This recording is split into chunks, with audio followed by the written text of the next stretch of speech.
De quoi parlent nos confrères de la presse écrite dans les parutions de ce mercredi, de l'incendie du véhicule de l'activiste Serge Bayala, mais aussi et surtout du grand oral du chef du gouvernement.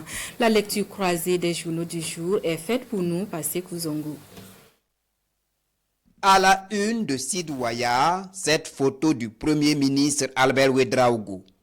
C'est une image du chef du gouvernement qui accordait un entretien exclusif et diffusé à la RTB hier mardi.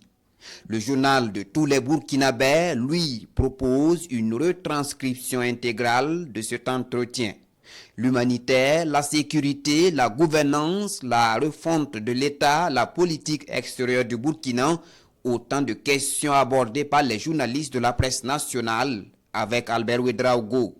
Pour le chef du gouvernement, la question sécuritaire est une préoccupation majeure. Il indique qu'il y a une intensification des actions dans la lutte contre le terrorisme. Au cours de cet entretien, Albert Ouedraogo pense que son gouvernement a une particularité dans le combat contre l'hydre terroriste, à savoir une approche holistique, celle qui implique chaque membre du gouvernement et fait de lui un maillon important dans la chaîne de combat.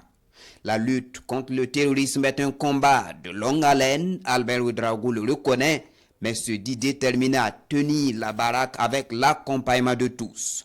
Sidouaya reprend les propos du Premier ministre en ces termes: nous appelons les Burkinabés à l'union sacrée. Et que pense le chef du gouvernement des propos de l'ambassadeur français lors de la fête du 14 juillet dernier? Albert Ouedraogo veut bien faire observer une chose, je le cite: la jeunesse burkinabé est devenue de plus en plus consciente, éclairée et décomplexée, et ceux qui n'ont pas encore compris cela, ce sont eux les vrais idiots.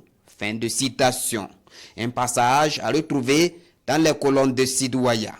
Et puis, l'opinion nationale a appris avec désolation l'incendie du véhicule de l'activiste Serge Bayala dans la nuit du 22 au 23 août dernier.